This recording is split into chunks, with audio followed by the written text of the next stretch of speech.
নমস্কাৰ বন্ধু বান্ধৱীসকল স্বাগতম জনাইছো job education YouTube channel to জবলৈ টু জব চেনেলৰ জৰিয়তে আমি অসম তথা ভাৰতৰ চৰকাৰী বেচৰকাৰী চাকৰি বিজ্ঞাপন আলোচনা কৰোঁ।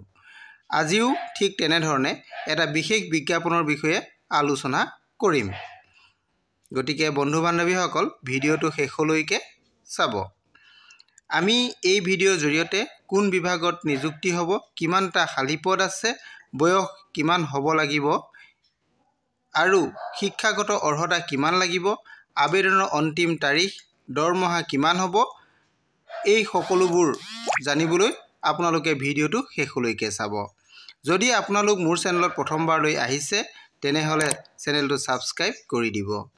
বন্ধু বান্ধৱীসকল আহক আমি এতিয়া ভিডিঅ'টো আৰম্ভ। বন্ধু বান্ধৱীসকল মই আজি এটা বিশেষ বিজ্ঞাপন লৈ আপোনালোকৰ ওচৰলৈ আহিছোঁ। বিজ্ঞাপনটো অসম চৰকাৰৰ ফালৰ পৰা প্ৰকাশ কৰিছে। অসম চৰকাৰৰ দুটা বিভাগৰ বিজ্ঞাপন একেলগে প্ৰকাশ কৰিছে। মই এই দুইটা বিভাগৰ বিজ্ঞাপনটো আপোনালোকলৈ লৈ আহিছোঁ।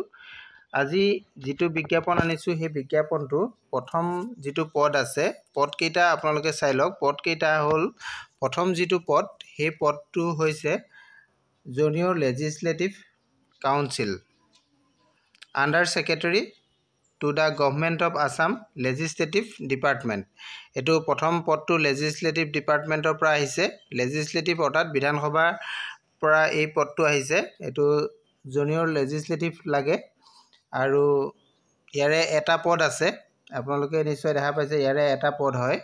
আৰু ছেকেণ্ড যিটো পদ আহিছে সেইটো হৈছে লিগেল এছিষ্টেণ্ট পদ আহিছে। সেই লিগেল এছিষ্টেণ্ট পদটো এইটো under secretary to the government of Assam judicial department, এইটো জুডিচিয়েল ডিপাৰ্টমেণ্টৰ পৰা আহিছে। ইয়াৰো এটা পদ আহিছে। আৰু ৩ নম্বৰ যিটো পদ আহিছে সেই পদটো হৈছে under secretary to the government of Assam judicial department Assam, এইটো আছামৰে হয়, এইটো জুডিচিয়েল ডিপাৰ্টমেণ্টৰ পদ হয়। ইয়াৰো এটা পদ আছে। এইকেইটা হৈছে ইয়াৰে 3টা পদ, দুটা ডিপাৰ্টমেণ্টৰ 3টা পদ টোটেল খালী হৈছে। এই পদকেইটা আপোনালোকে এতিয়া চাওক, ইয়াৰ কাৰণে ৰিজাৰ্ভেশ্যন কিবা আছে নেকি আমি চাওঁ। ইয়াতে কোনো ধৰণৰ প্ৰথম যিটো আমাৰ আছে জুনিয়ৰ লেজিছলেটিভ, ইয়াৰ কাৰণে কোনো ৰিজাৰ্ভেশ্যন নাই। ইয়াতে টোটেল এটা পদ আছে, এইটো হৈছে আনৰিজাৰ্ভ আছে, অ'পেন কেটেগৰীত পদটো আছে। আৰু যিটো লিগেল এছিষ্টেণ্ট আছে, লিগেল এছিষ্টেণ্ট পদটো এইটো আনৰিজাৰ্ভে আছে, এটা পদ। আৰু যিটো আমাৰ আণ্ডাৰ ছেক্ৰেটাৰী আছে, আণ্ডাৰ ছেক্ৰেটাৰীটো এটা পদ, এইটো আনৰিজাৰ্ভে আছে।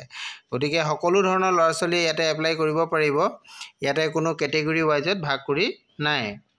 গতিকে আপোনালোকে ভিডিঅ'টো চাই থাকক। ইয়াতে মই আপোনালোকক দেখাব বিচাৰিছোঁ এই পদকেইটাৰ কাৰণে দৰমহাটো আপোনালোকৰ কিমান হ'ব সেইটো চাওক।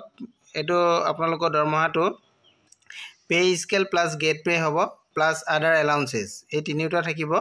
আপোনালোকৰ মই পে স্কেলটো কৈ দিছোঁ। পে স্কেলটো আপোনালোকৰ 30,000ৰ পৰা 1,10,000 টকাৰ ভিতৰত হ'ব।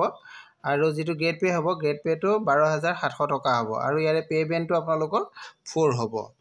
এইকেইটা আপোনালোকৰ দৰমহাৰ বিষয়ে জানিলে। এতিয়া আমি আহোঁ ইয়াৰ কাৰণে আপোনালোকৰ কি কি বস্তু ইম্পৰ্টেণ্ট লাগিব। ইয়াৰ কাৰণে আপোনালোক মাষ্ট বি আছাম ৰেচিডেণ্ট হ'ব লাগিব। গতিকে আপোনালোকৰ আছাম ৰেচিডেণ্টৰ PRCখন আপোনালোকৰ লগত দিব লাগিব। এই PRCখন আপোনালোকে আপলোড কৰিব লাগিব।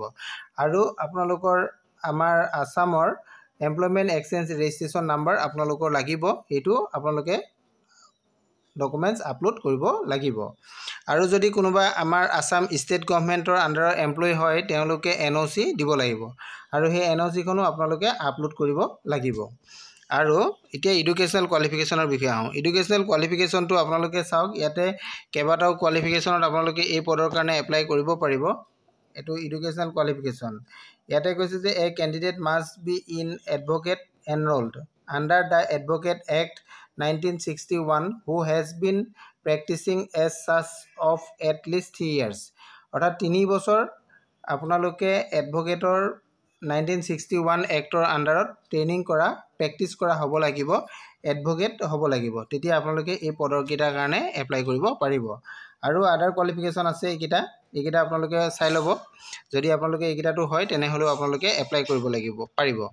আৰু আপোনালোকে এই ডকুমেণ্টছখনো যিটো আপোনালোকৰ কোৱালিফিকেশ্যন ডকুমেণ্টছ আছে এইকেইটা আপোনালোকে ডকুমেণ্টছ এণ্ড চাৰ্টিফিকেটটো আপোনালোকে আপলোড দিব লাগিব।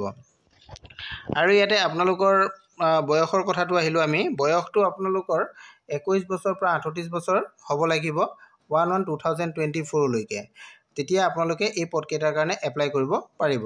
আৰু যিসকল SC ST কেণ্ডিডেট আছে তেওঁলোকে আপাৰ এজটো 38 নহয় 43 এজলৈকে আপোনালোকে এপ্লাই কৰিব পাৰিব।